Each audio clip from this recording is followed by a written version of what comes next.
Hello बच्चों, Gurukul classes में आप लोगों का स्वागत है। आज हम लोग डिस्कस करेंगे क्लास 12th के जो है क्लास 12th के फिजिक्स का सिलेबस, इसके बारे में डिस्कस करेंगे। ठीक है, फिजिक्स के सिलेबस पर आज हम लोगों का ये क्लास आधारित है।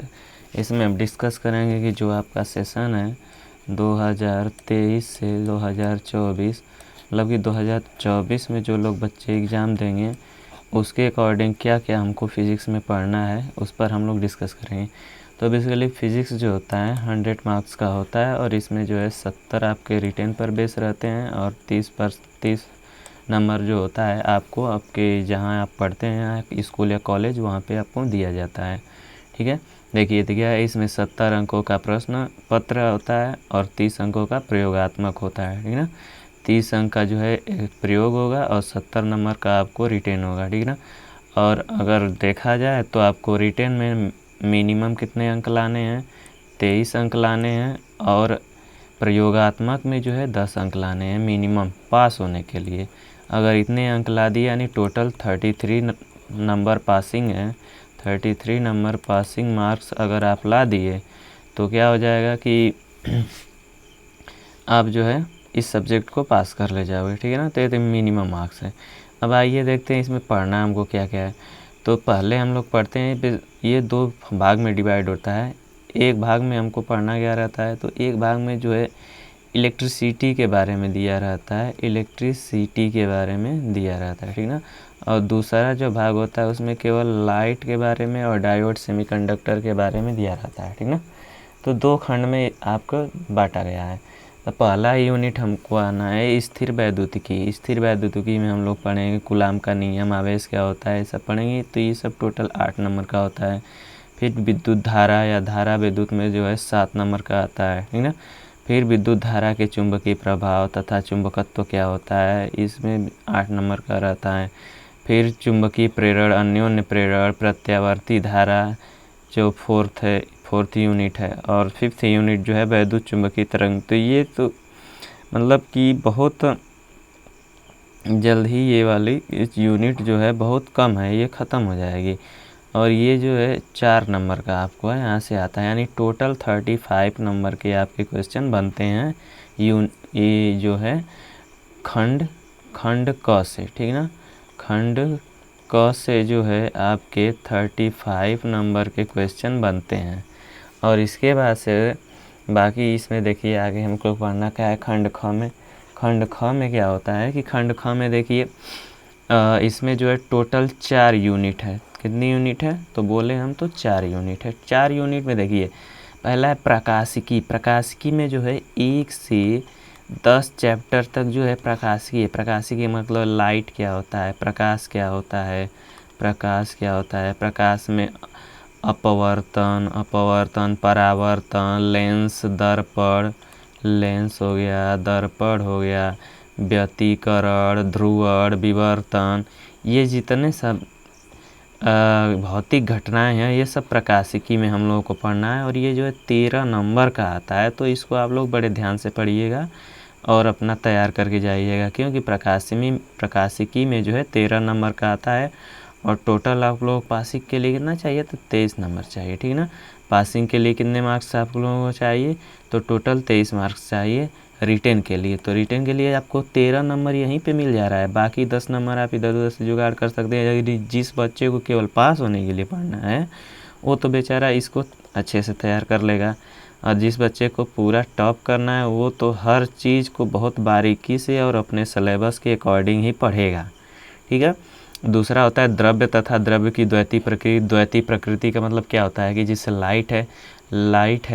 लाइट को किसी महानुभाव ने कह दिया कि ये जो है प्रकाश, लाइट जो है कि एक प्रकार का जो है तरंग के रूप में चलता है, और जो है कि प्रकाश जो है तरंग के रूप में चलता है। ठीक ना, और किसी ने कह दिया कि प्रकाश क्या होता है, एक कण के रूप में चलता है। ठीक ना, तो इन सब चीज़ों का ध्यान रखना है प्रकाश की द्वैती प्रकृति में। ठीक है ना, प्रकाश की द्वैती प्रकृति में पढ़ना है कि फोटो इलेक्ट्रिक इफेक्ट क्या होता है, प्रकाश की प्रकृति कैसी होती है, ये सब पढ़ना है। आइंस्टाइन जो दिए थे E = mc², इनके बारे में कुछ थोड़ा बहुत इसमें पढ़ना है। ठीक ना, तो तो ये टोटल जो है ये यूनिट आपकी 6 नंबर की आती है सेकेंड यूनिट। थर्ड यूनिट आता है परमाणु तथा नाभिक, परमाणु तथा नाभिक, और ये जो है 8 नंबर का आता है। और फोर्थ जो होता है इलेक्ट्रॉनिक युक्तियाँ, ये जो होता है 8 नंबर का होता है। यानी कि इसमें जो होता है जो दूसरी यूनिट है, दूसरी यूनिट को अगर हम लोग बात करें दूसरी यूनिट, तो ये जो है केवल 6 नंबर का आता है दूसरी यूनिट। तो हमको याद क्या करना है, फर्स्ट वाली यूनिट और थर्ड और फोर्थ। अगर ये यूनिट हमने तैयार कर लिया तो 8 8 16 नंबर ये हो गया, और ये यानी टोटल जो है हमारा जो है यहाँ से भी 35 अंक आते हैं, इसमें से 6 निकाल दीजिए, तभी जो है पासिंग के लिए बहुत बेहतर है, ठीक ना। तो इसमें अगर पूरा जो है प्रकाशिकी से ही कितने नंबर हमको मिल रहे हैं, 13 नंबर, ठीक है ना। तो आप लोग इससे तैयार कर सकते हैं। अब आइए हम लोग देखते हैं कि एक एक हेडिंग को देखेंगे कि कौन कौन सी हेडिंग हमको पढ़ना है क्लास 12th में जो है सेशन 2024-23 और 2024 में एक एक हेडिंग के साथ हम लोग देखेंगे। तो आइए देखते हैं। इसमें पहला यूनिट हम बताए थे खंड क में, जो सेक्शन ए था या खंड क था, उसमें पहली यूनिट जो है, पहली यूनिट क्या थी, स्थिर वैद्युतिकी थी। अब स्थिर वैद्युतिकी में हमको पढ़ना क्या है, तो पहले वैद्युत आवेश पढ़ना है। आवेश क्या होता है, आवेश संरक्षण का नियम क्या होता है, कूलाम के दो नियम, कूलाम के नियम, दो बिंदु आवेशों के बीच बल, ठीक है ना। तो ये सब हमने पढ़ा दिया। दो बिंदु आवेशों के बीच बल यानी F बराबर होता है μ0/4πε0 Q1 Q2/r², ठीक है। तो ये सब चीज़ है। फिर जो होता है बहुत आवेशों के बीच बल और अध्यारोपण का सिद्धांत, अध्यारोपण का सिद्धांत, सतत आवेश वितरण, ये सब चीज़ें जो है हमने अपनी ऑफलाइन कोचिंग विनय गुरुकुल एकेडमी में सब चीज़ पढ़ा चुके हैं, ठीक ना। अगर और बाद में मैं इसकी ऑनलाइन क्लासेस भी चला दूंगा, तो आप लोग ज़्यादा लोड मत लीजिए। यहाँ से देखिए बल हो गया, अध्यारोपण का सिद्धांत हो गया, सतत आवेश हो गया, ठीक। इसके बाद हम लोग को पढ़ना है विद्युत क्षेत्र क्या होता है। विद्युत क्षेत्र क्या होता है, तो विद्युत क्षेत्र, फिर विद्युत आवेशों के कारण वैद्युत क्षेत्र यानी आवेश के कारण वैद्युत क्षेत्र क्या होता है। फिर विद्युत क्षेत्र रेखाएं, वैद्युत द्विध्रुव, वैद्युत द्विध्रुव क्या होता है, तो ये तो P बराबर 2QL होता है। द्विध्रुव के कारण वैद्युत क्षेत्र, एक समान वैद्युत क्षेत्र में द्विध्रुव पर बल आघूर्ण क्या होता है, टाउ, तो इसका मान कितना होता है, ये सब चीज़ हमको पढ़ना है, ठीक ना। आगे जो है इसमें पढ़ना है वैद्युत फ्लक्स, गॉस का नियम, अनंत लंबाई के समान आवेशी सीधे तार, एक समान आवेशित अनंत समतल चादर तथा एक समान आवेशित पतले गोलीय खोल। गोलीय खोल जो होता है उसके भीतर और उसके बाहर दोनों तरफ जो है हमको वैद्युत क्षेत्र ज्ञात करना है, और इसका एप्लीकेशन भी पढ़ना है, इस नियम का अनुप्रयोग भी पढ़ना है। उसके बाद वैद्युत विभव है, फिर विभवांतर है। उसके बाद किसी बिंदु आवेश वैद्युत द्विध्रुव आवेशों के निकाय के कारण वैद्युत विभव, समविभव पृष्ठ यानी इक्विपोटेंशियल सरफेस क्या होता है। फिर किसी स्थिर वैद्युत क्षेत्र में दो बिंदु आवेशों के निकाय तथा वैद्युत द्विध्रुव की स्थिति, स्थितिज ऊर्जा, चालक तथा विद्युत रोधी, किसी चालक के भीतर मुक्त आवेश तथा बद्ध आवेश या परावैद्युत पदार्थ तथा वैद्युत ध्रुवण क्या होता है, संधारित्र तथा धारिता क्या होती है, इनके श्रेणी क्रम तथा समांतर क्रम में संयोजन किस प्रकार से होते हैं, इनके बीच परावैद्युतांक माध्यम रखने पर प्रभाव क्या होता है, इन सब चीज़ के बारे में हमको पढ़ना है, और इसमें संचित ऊर्जा भी पढ़नी है, ठीक ना। तो इतना जो है ये सब एक यूनिट फर्स्ट में जो है इतनी हमको हेडिंग्स पढ़ने हैं, ठीक है। इतना तो बहुत ज़्यादा नहीं है, तो इसको हम लोग तैयार कर लेंगे। और टोटल कितने नंबर का ही 8 नंबर का आता है, ठीक ना। इसके बाद है यूनिट 2। यूनिट 2 जो है 7 अंक का आता है। यूनिट 2 में 7 अंक का आता है। अब इस 7 अंक में देखिए, 7 अंक में हमको पढ़ना है इलेक्ट्रिक करंट क्या होता है, ठीक ना। धात्विक चालक में वैद्युत आवेशों का प्रवाह, धात्विक चालक वैसे जैसे वायर हो गया, तो वायर में तांबा हो गया, फिर लोहा हो गया, तो ये सब धात्विक चालक हैं। तो इसमें आवेशों का प्रवाह कैसे होता है, सब चीज़ हमको पढ़ना है। अपवाह वेग या अनुगमन वेग होता है कि V बराबर एन ई ए Q बराबर N E A V D होता है, जहाँ वी डी जो है अपवाह वेग या अनुगमन वेग रहता है, तो इसको हम पढ़ा चुके हैं, ठीक ना। फिर गतिशीलता तथा इनका विद्युत धारा से संबंध, ओम का नियम पढ़ना। ओम का नियम क्या होता है, तो V बराबर IR। वैद्युत प्रतिरोध में VI अभिलक्षण, रैखिक और अरैखिक दोनों पढ़ना, ये ध्यान रहे। फिर विद्युत ऊर्जा शक्ति, वैद्युत प्रतिरोधकता तथा चालकता, प्रतिरोध की ताप पर निर्भरता, सेलों का आंतरिक प्रतिरोध, सेल्स का विद्युत वाहक बल, विभवांतर, सेलों का जो श्रेणी क्रम तथा समांतर क्रम संयोजन, श्रेणी क्रम तथा समांतर क्रम संयोजन पढ़ना। इसमें एक आता है मिश्रित क्रम, लेकिन उसको पढ़ना नहीं है। इसको देखिए आपके सिलेबस में नहीं दिया है, तो उसको नहीं पढ़ना है। फिर अगला आता है किरचॉफ का नियम। किरचॉफ का नियम दो होता है, एक तो होता है संधि का नियम होता है, और दूसरा नियम खुद उसका दूसरा नियम नाम है, ठीक ना, दूसरा नियम। इसके बाद जो है इनके अनुप्रयोग पढ़ने, उसके बाद व्हीटस्टोन सेतु पढ़ना है, ये वेरी इंपॉर्टेंट है, व्हीटस्टोन सेतु, ठीक है ना। तो ये रहा यूनिट सेकेंड जो है कितने नंबर का है, तो यूनिट सेकेंड जो है 7 अंक का है, केवल 7 अंक का है। और 7 अंक में क्या है कि आप लोगों को केवल इतने कुछ गिने चुने हेडिंग से पढ़नी है। अगर इतना आप लोग पढ़िए 7 नंबर तो आपका तैयार हो जाएगा, ठीक है ना, ये होता है। अब इसके बाद हम लोग आते हैं यूनिट 3 पर। यूनिट 3 क्या है, यूनिट 3 का नाम है विद्युत धारा का चुंबकीय प्रभाव तथा चुंबकत्व। ये यूनिट जो होता है टोटल 7 अंक का है। ये यूनिट कितने अंक का है, तो 7 अंक का है, ठीक है ना। तो इसमें जो है सबसे पहले चुंबकीय क्षेत्र की संकल्पना, यानी चुंबकीय क्षेत्र होता क्या है, तो चुंबकीय क्षेत्र क्या होता है, तो किसी चालक तार के आसपास का वह क्षेत्र जहाँ पर हम क्या करें, चुंबकीय गुण का अनुभव कर सकें, ठीक है ना। तो अनुभव कर सकें उसको क्या बोलते हैं, चुंबकीय क्षेत्र की संकल्पना। अब होता है ओस्टेड का प्रयोग। ओस्टेड का प्रयोग क्या होता है, तो ओस्टेड का प्रयोग बताया गया है, ठीक ना। इसके बाद बायो-सेवर्ट का नियम था धारावाही लूप में इसका जो है अनुप्रयोग क्या होता है बायो-सेवर्ट का। फिर एम्पियर का नियम, अनंत लंबाई सीधे तार में अनुप्रयोग। फिर सीधी परिनालिका यहाँ पर हमको पढ़ना है, ठीक है ना। पिछली साल क्या था कि परिनालिका को रिमूव कर दिया गया था, लेकिन यहाँ पे हमको पढ़ना है समान विद्युत तथा चुंबकीय क्षेत्र में गतिमान आवेश पर बल, इसी को बोलते हैं लॉरेंज बल, ठीक है ना। फिर एक समान चुंबकीय क्षेत्र में धारावाही चालक पर बल, 2 समांतर धारावाही चालकों के बीच बल, ठीक है ना। जैसे जो 2 समांतर चालक तार हैं, करंट सेम है तो आकर्षण प्रतिकर्षण ये सब हमको पढ़ना है, कितना बल लगता है, ठीक ना। उसके बाद एम्पियर की परिभाषा, एक समान चुंबकीय क्षेत्र में धारावाही लूप द्वारा बल आघूर्ण का अनुभव करना है।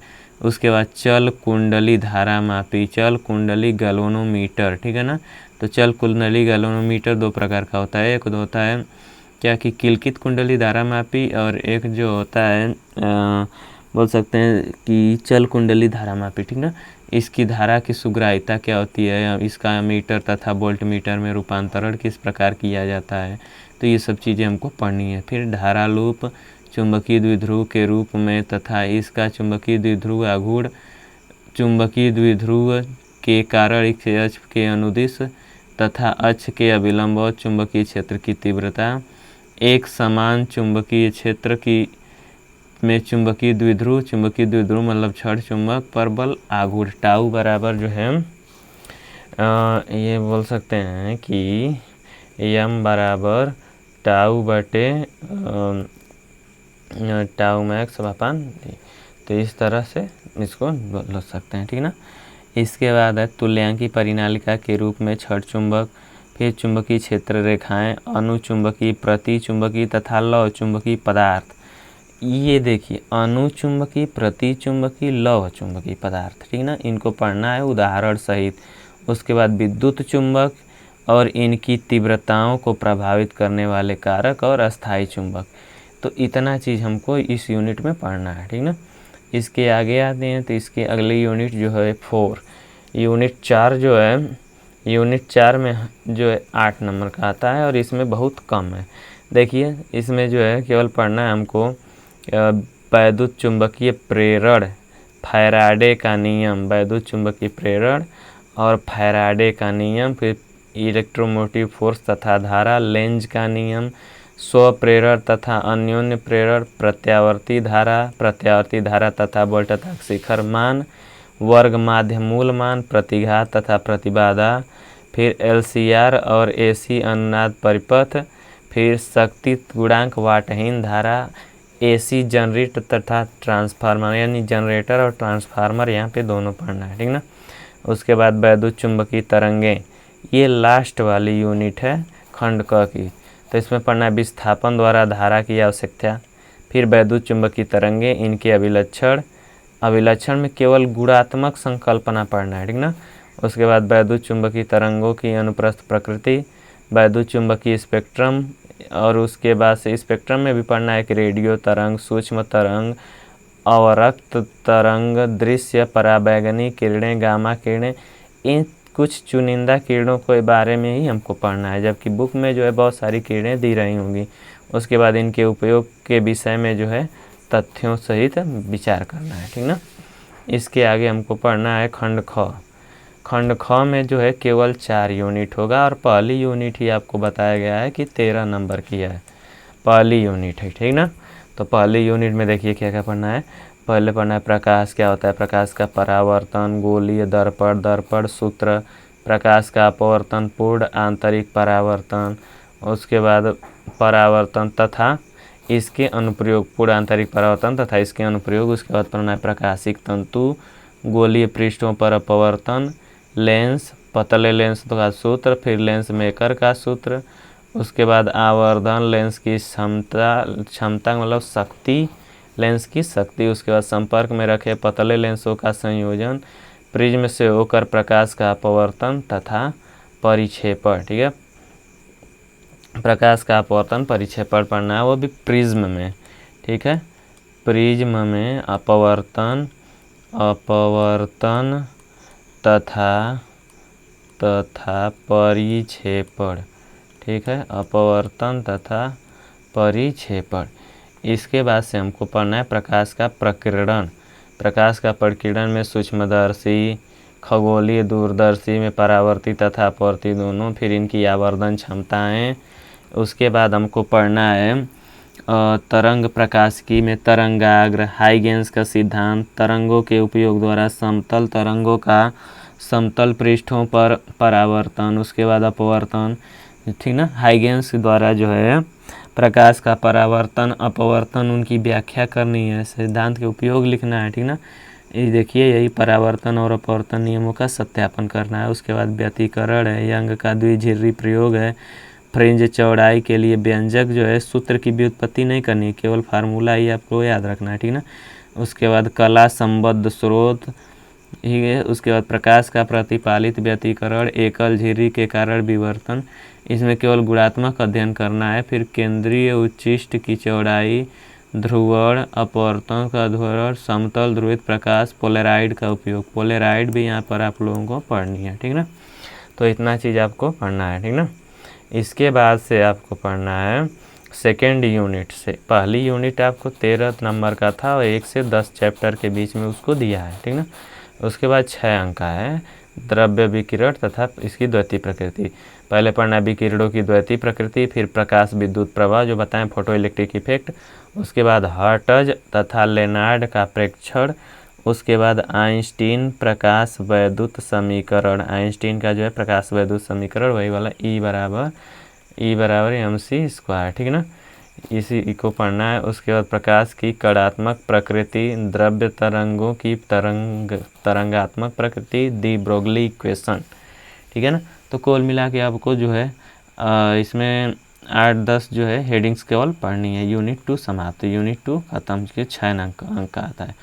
उसके बाद परमाणु तथा नाभिक, परमाणु तथा नाभिक में अल्फा कर प्रकीर्णन प्रयोग, परमाणु का रदरफोर्ड मॉडल, बोर मॉडल, ऊर्जा स्तर, हाइड्रोजन स्पेक्ट्रम, फिर नाभिक की संरचना पढ़नी है, उसका आकार, फिर परमाणु द्रव्यमान, समस्थानिक, समभारिक और समन्यूट्रॉनिक, ये तीनों चीज़ आप लोगों को पढ़नी है। द्रव्यमान ऊर्जा समीकरण पढ़ना है, द्रव्यमान क्षति बंधन ऊर्जा प्रति न्यूक्लियन तथा द्रव्यमान संख्या के साथ इसमें परिवर्तन पढ़ना है। उसके बाद नाभिकीय विघटन और संलयन पढ़ना है, नाभिकीय विघटन और संलयन। इसके बाद चैप्टर 4 इलेक्ट्रॉनिक युक्ति, इलेक्ट्रॉनिक युक्ति में पढ़ना है ठोसों में ऊर्जा बैंड यानी एनर्जी बैंड केवल पढ़ना है। उसके बाद कुचालक, अर्धचालक डायोड, फिर भियाई या विलक्षण पढ़ना है। इसमें जो है अग्रदिशिक और पश्चदिशिक बायस में पढ़ना है। उसके बाद डायोड दिष्टकारी के रूप में, यानी इतनी चीज़ को पढ़ना है। और यहाँ पर जो है टोटल दे दिया है कितने अंक का, तो 8 अंक का है रहेगा, ठीक ना।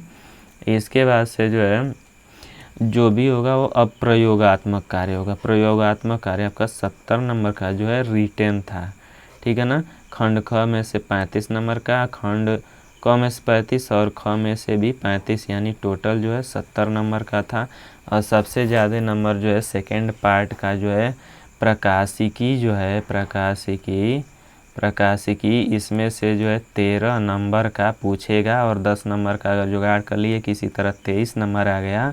और प्रयोगात्मक क्या आपका 10 नंबर मिनिमम आ गया तो आपका 33 नंबर आ गया 100 में से आउट ऑफ 100, यानी कि आप पास हो गए, ठीक ना। तो प्रयोगात्मक जो है आपका यहाँ पर होगा, प्रयोगात्मक जो है 30 नंबर का होता है, ठीक है ना। प्रयोगात्मक 30 नंबर का होता है, जिसकी जानकारी आप लोगों को नीचे दी गई है। तो इसको जो है आपको साझा कर दूंगा PDF के रूप में, आप लोग पढ़ लीजिएगा, ठीक है ना। तब तक के लिए धन्यवाद। आप लोगों का गुरुकुल के क्लासेस के लिए बहुत बहुत देखने के लिए बहुत बहुत धन्यवाद। तब के लिए चलते हैं, थैंक यू।